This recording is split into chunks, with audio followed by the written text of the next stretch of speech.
Welcome back to another episode of Wrong Sports, and in this episode, I'm going to be going back 60 years as I go over the college football season where we actually saw for the first time a number 1 versus number 2 matchup in a bowl game. The way this season ended, though, was a fitting ending to a season with many big games that were almost semi-final games for this final bowl game. So sit back as I go over the 1962 season where we had the first bowl game with number 1 versus number 2. But before I get to that, make sure you subscribe below and ring the bell as well so you can get updates on when I'm going to be dropping brand new videos. And of course, check me out on Patreon, patreon.com/wrongsports, and on Twitter @wrongsports. And as always, like and share this video. But coming into the 1962 season, the top 10, which was how many teams the AP would rank for a few years in the mid-60s, were led by Ohio State. They were coming off of an unbeaten season the previous year in 1961 and a Big Ten title, but they didn't go to a bowl game due to the faculty voting that bowl game down.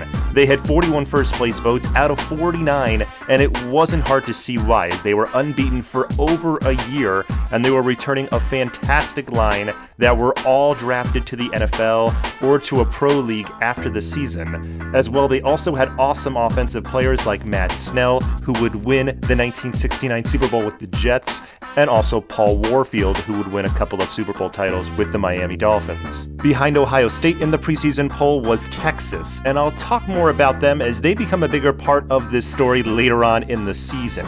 At number 3 behind Texas was Alabama, and they were the defending national champions, coming off of an 11-0 season where they had 6 shutouts, 4 of them in the SEC. They were of course led by Bear Bryant, but they were going to be led by a brand new quarterback, a quarterback we all know now as Joe Namath. Yes, that Broadway Joe was Tuscaloosa Joe in 1962, and he had some big shoes to fill this season. But I'll get to some more teams in the top 10 in a moment because I want to start the season, as there would be some big changes before the next poll would come out. That was because the AP poll came out around Labor Day, with the next one not coming out for almost a month. This was also because most teams didn't really start playing games until late September, unlike college football now, which starts in late August. And that brings me to the next team I want to talk about, the AP Preseason number 4 in Michigan State.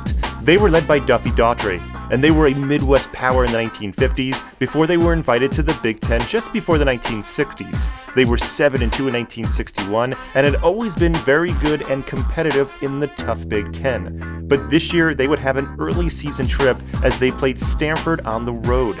Stanford was embarrassed in East Lansing in 1961, but this year, being in Palo Alto, they had the advantage, and they upset the Spartans to knock them completely out of the top 10 just as the season started. Along with that, another thing that would happen with the second AP poll was that there would be a new number 1, as Alabama was number 1 just slightly due to their win over Georgia to start the season. I say barely because Ohio State had more first-place votes than Alabama in the second poll, but apparently the Tide just had significantly more points to take over the top spot that week.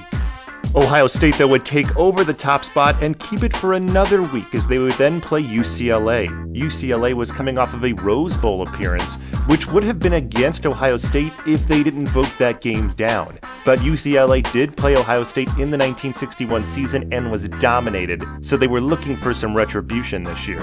This year's matchup was a lot closer, but UCLA's defense also held Ohio State to just 1 touchdown, and they won 9-7. The UCLA upset knocked Ohio State out of the top spot. So for the next 3 weeks of October, the top spot changed between Texas and Alabama, as both teams would split the first place votes for these next weeks. But after the flipping of the top spot, there would finally be a big turn in the top ranking on October 27th. This was just a week or so after the Cuban Missile Crisis was solved, so America was now looking to turn the page, and they were in for a classic Texas rivalry this week with the Texas Longhorns versus Rice in Rice Stadium. Rice wasn't very good, and their futility against Texas was mentioned in the famous President John F. Kennedy speech that happened at Rice Stadium just 45 days before this game. Maybe because of that speech, Rice showed the nation and the president that they did deserve to play Texas, as Rice tied Texas 14-14. Now, even though Rice didn't win, this was still considered a huge upset as it knocked Texas out of the top spot, and instead of Alabama taking over the top spot, a new team would take over the top spot, a team out of the Midwest called Northwestern, as they dominated Notre Dame this week to take the top spot. Northwestern being the top spot was quite a shock since they weren't even ranked until they were 3-0, and then they beat number 6 Ohio State to move to number 3. After the Texas tie, Northwestern would get enough first place votes over Alabama the poll week of October 29th and November 5th, but along with Northwestern and Alabama being elevated, two other teams that would become a huge part of this conclusion of the season would start to make their appearance in the poll and would start to make their way up the poll. The first being USC, who are in their third season under the legendary John McKay, and he needed to have a good season, as his coaching seat was getting kind of warm after his first 2 seasons had losing records. He was 8-11-1 in those first 2 seasons.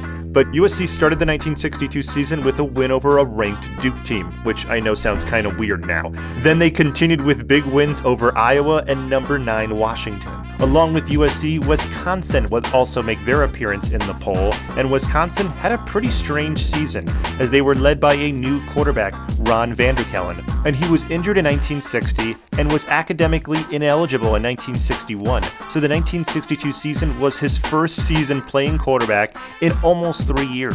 He helped the Wisconsin Badgers go 4-0 and be ranked number 5. Along with that, they scored over 40 points a game, beating Iowa and Notre Dame in the process. Then they played Ohio State, who stalled their offense, and they lost 14-7. This dropped Wisconsin out of the top 10. But instead of giving up, Wisconsin would just start throwing again, and they would start scoring tons of points as they beat Michigan the next week to score over 30 points, and this win got them back into the top 10 and would set them up for a homecoming November 10 matchup versus number 1 Northwestern. This game was going to be a huge game and pretty much a life-saving game for Wisconsin, as they needed to win to save their season, and they did win. They won big, as Wisconsin once again scored over 30 points, beating down Northwestern 37-6, knocking another number 1 team off the perch and propelling Wisconsin back into the top 5 for the second time in about a month, as they were ranked number 4 now. The new number 1 team would be Alabama again, and Bear Bryant, who were still waiting a few weeks now to have the majority of the first place votes, which they did this week, but then USC was a close second by less than 10 votes, so it was pretty much neck-and-neck Alabama and USC for about 3 or 4 weeks. But behind those two teams at number 3 this week was a team that was in the top 10 for most of the season in Ole Miss. Now, I didn't mention them much at the beginning of the season because they didn't really have any real bearing on the national title hunt this season, and it might have been due to political reasons and a lot of other things that were happening on campus. The political reasons being that they admitted their first black student in James Meredith this season, and there was so much turmoil most of the fall that this might have been the reason for Ole Miss not getting the top votes they thought they should have gotten throughout the season.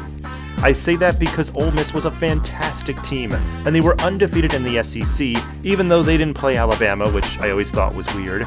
But they did beat LSU and didn't give up more than 7 points in any of their games. But I'm mentioning them now because they don't really get factored into the national title picture at all at the end of the season, and if you want to know more about that, ESPN made a great 30 for 30 documentary about it called The Ghosts of Ole Miss. But we've gotten through most of the 1962 season, and it's just 1 week before Thanksgiving, and we are now on our 4th number 1 team, as Alabama would travel to Atlanta to play the 5-2-1 Georgia Tech team. This was a time when Georgia Tech was still in the SEC, and they were coached by a legend in Bobby Dodd. Georgia Tech was coming off a tie to Florida State and had nothing to lose in this game versus Alabama, and it showed as they held off Bama and Namath all throughout the first quarter. Then Georgia Tech scored before the half to hold a 7-0 lead into the fourth quarter. Joe Namath and Alabama had trouble all game as Namath threw 4 picks, but somehow managed to get Bama into the end zone in the fourth quarter.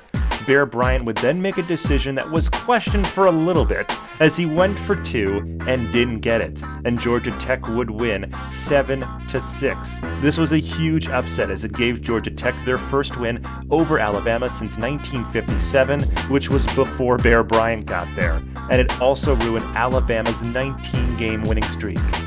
With that win, it also resulted in another new number 1 team, but this time it was easier to choose that team as USC was still undefeated at 8-0, so they would be the new number 1 team, with Ole Miss a close second, and at number 3 was Wisconsin, which would have their final game of the season the last Saturday of November versus Minnesota. Minnesota was 6-1-1, but they had 5 shutouts and never gave up more than a touchdown in any of their wins, except for their loss to Northwestern, which was a shootout as it was 34-22. But in this game, the defenses were the stars, as Vanderkellen and Wisconsin really couldn't score 30 points in this game, but Wisconsin still managed to come out alive as they won 14-9 at home, and they would now be the winners of the Big Ten due to that. So Wisconsin was now penned in for the Rose Bowl as they were the Big Ten champions, but their opponent wasn't yet stamped in, as there were still a few games left. USC had 2 games left against their big rivals, UCLA and Notre Dame.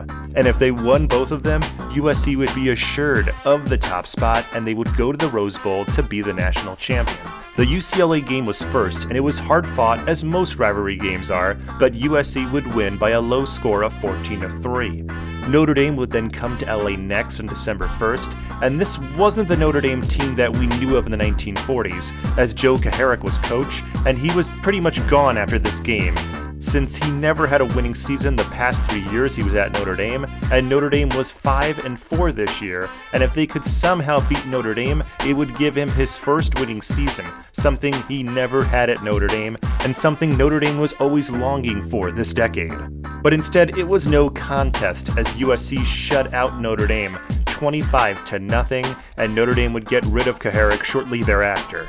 So now USC completed their undefeated season. Ole Miss would also do the same, but when the final poll came out, Ole Miss was placed number 3 behind Wisconsin, and USC was at number 1.